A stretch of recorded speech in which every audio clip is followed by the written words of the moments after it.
Is Thursday, March 2nd, 2023. It's about 1:35 in the afternoon here on the East Coast of the United States. Colonel McGregor joins us now. Colonel, thank you very much for coming back to the show. When we were since we were last together, the Secretary of the Treasury made a surprise trip to Kyiv, Ukraine, and handed President Zelensky a piece of paper which purported to be a check for $1.8 billion. It's almost inconceivable to me that she would actually hand him a check and somebody would go and deposit it in a Kyiv bank. But she did say that she brought $1.8 billion in financial reserves, aka cash, with her. How dangerous and absurd is it to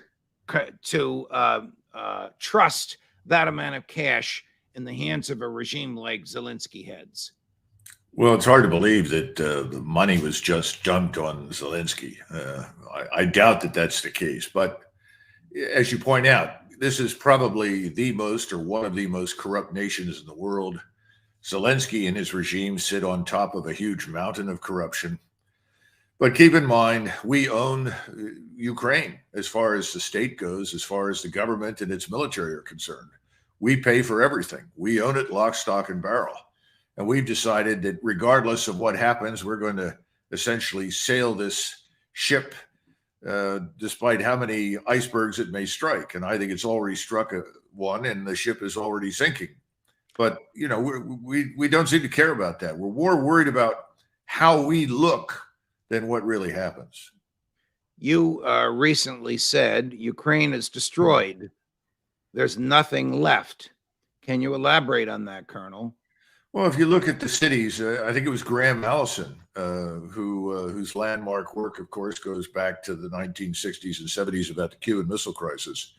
And he observed that in addition to the Russians sitting on virtually everything that is of any value to Ukraine, 80-90% of its gross domestic product, effectively, its mineral resources, oil, gas, coal, steel production, factories, 40% of Ukraine's urban centers are largely destroyed because the Ukrainian army positioned its forces in those areas and the Russians had no choice but to attack them. And they've had to attack air defense assets positioned in urban areas.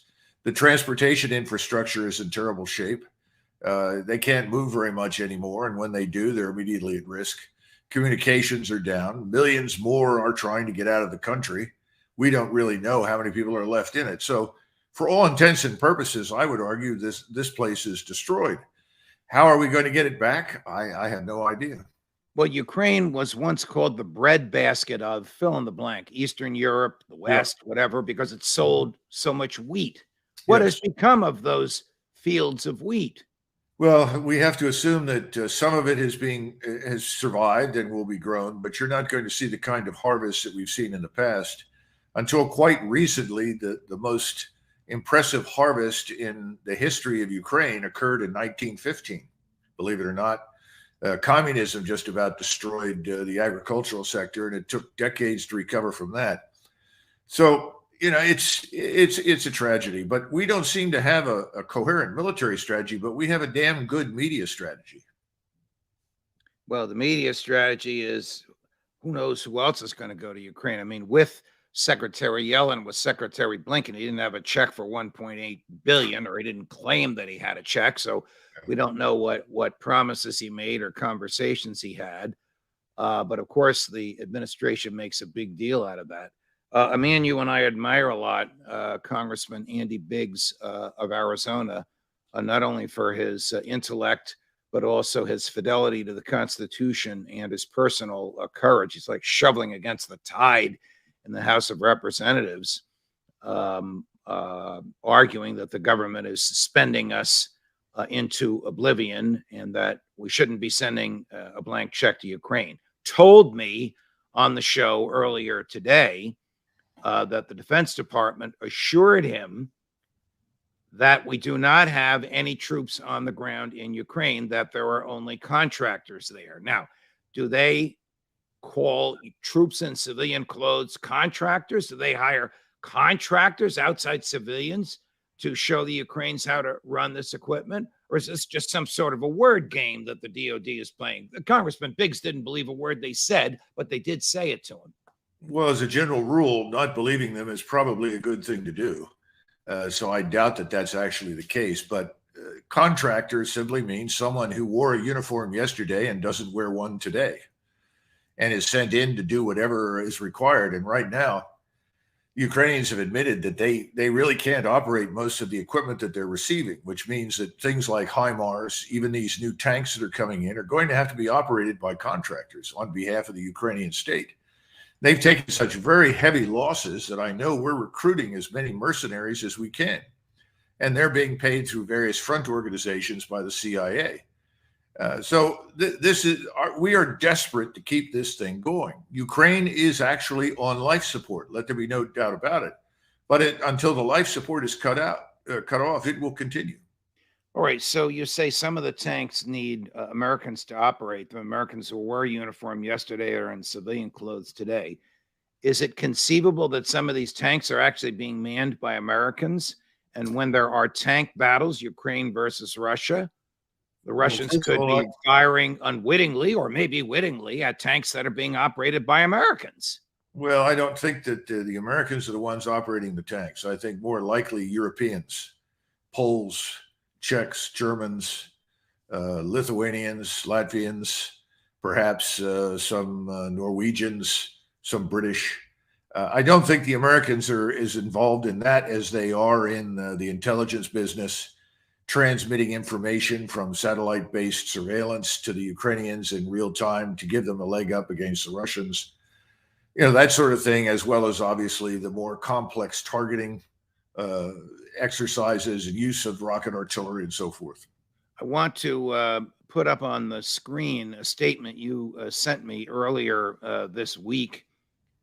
I don't know the source of this, Schrodinger's offensive. I gather this is some source that you have in Europe. On one extreme, there are those who believe that hundreds of thousands of Russian troops are prepared to launch an enormous big arrow offensive at any moment. On the other extreme, we have those who claim that the Russian military is so depleted, there will be no offensive at any point whatsoever. Which of these positions is closer to the truth, Colonel?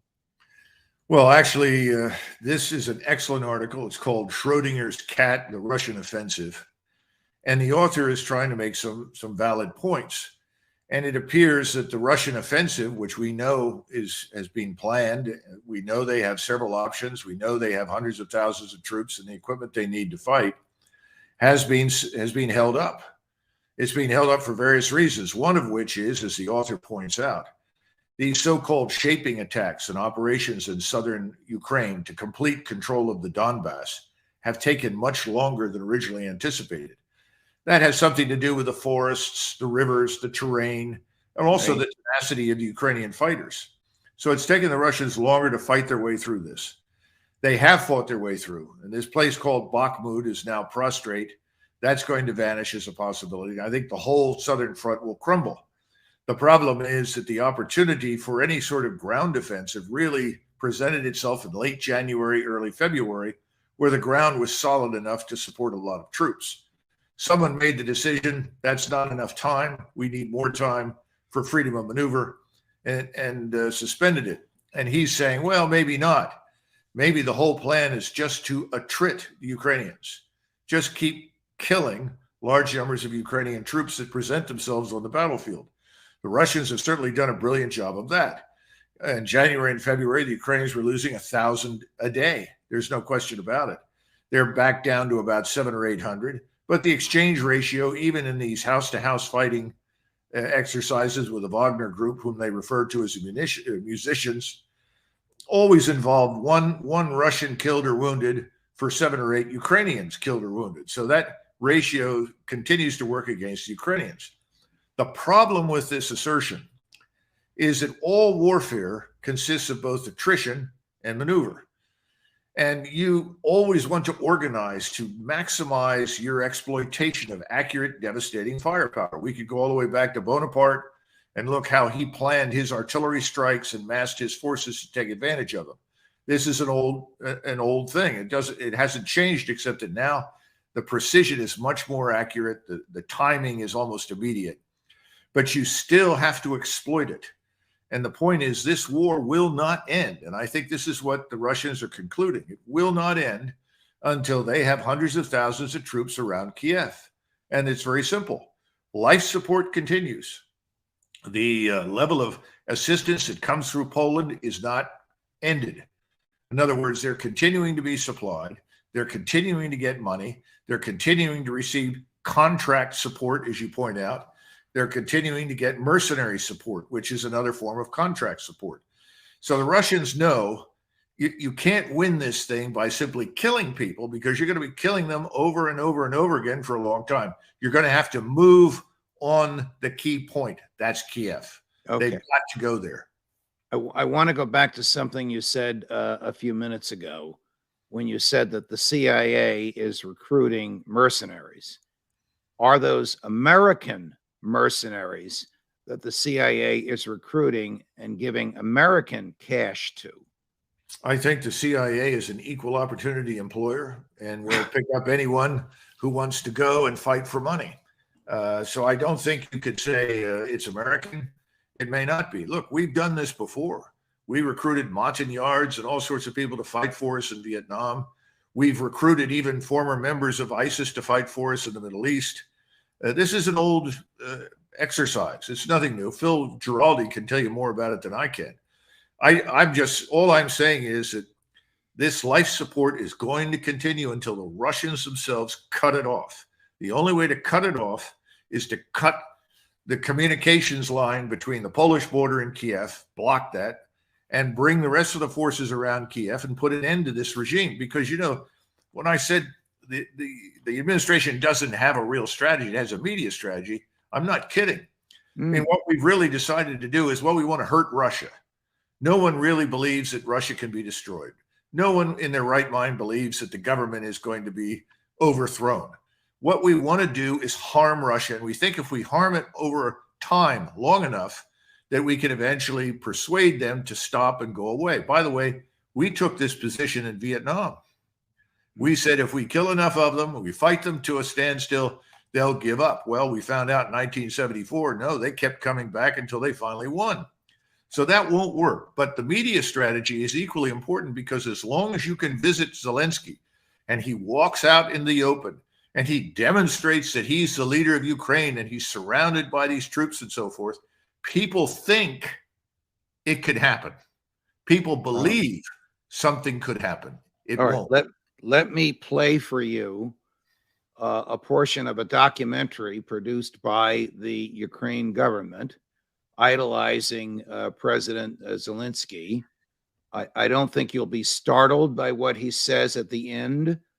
This is about a 90-second clip. I don't think you'll be startled about what he says at the end, but it was very, very provocative. Now, this is in Ukraine, and there are subtitles. We may have to play it twice. The subtitles are small, but I think those watching us now will appreciate the mania, and I'll let you assess that, Colonel, that is going on.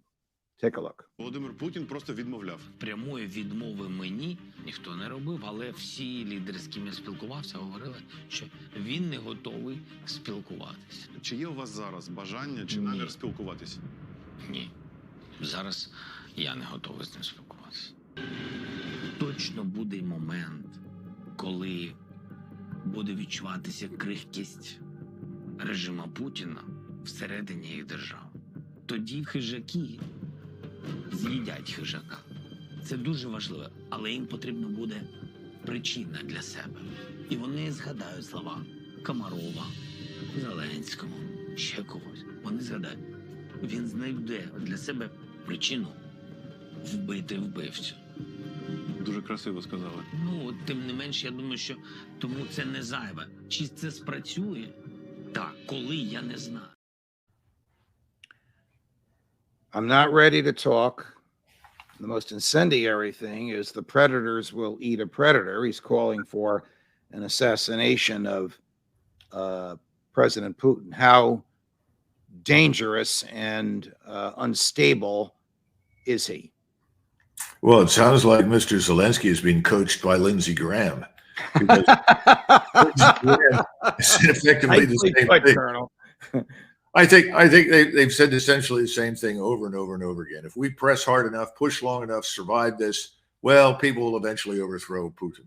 There's no evidence for this. This is more evidence-free analysis, claims that have no basis in fact. I would say that Mr. Putin is far more secure in his position than Mr. Zelensky is in his. And Mr. Zelensky should be far more concerned that people around him suddenly decide that they either no longer need him or he's outlived his utility. And he could easily disappear.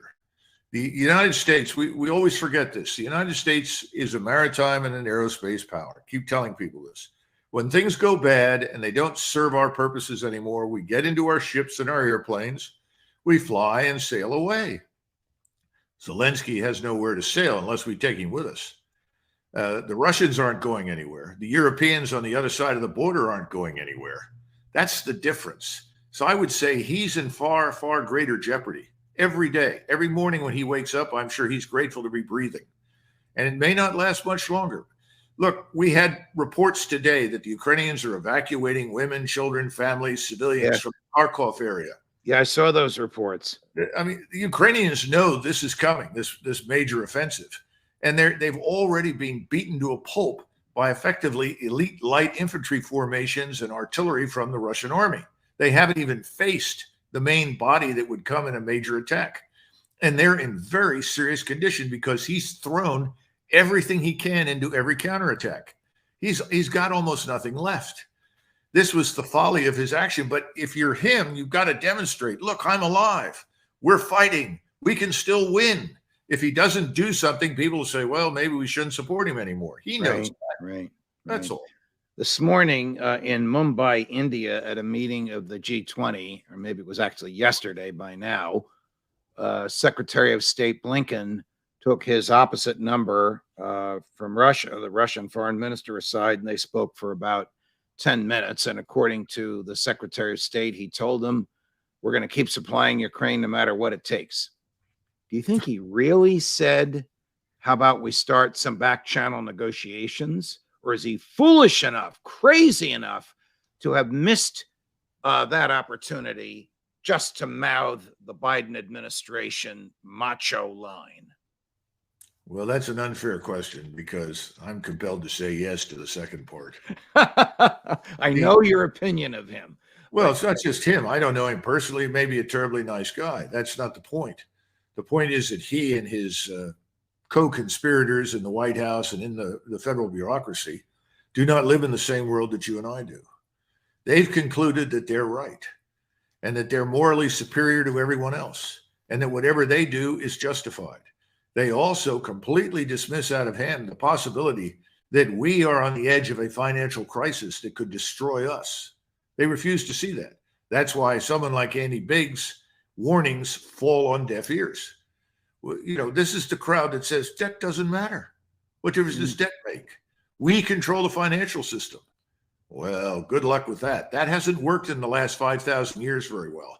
I don't think it's going to work out for us very well. So I'm afraid he probably said something stupid like that. And having seen Mr. Lavrov at close range, where I was fortunate to sit with 10 other people and listen to him at lunch a couple of years ago, I'm sure that Lavrov was polite because he is a gentleman. And he probably walked away and said, thank you for reaffirming or reconfirming what we already know, which goes back to my original point. You can kill large numbers of Ukrainians indefinitely. You can destroy infrastructure indefinitely. At some point, you've got to move your force into action.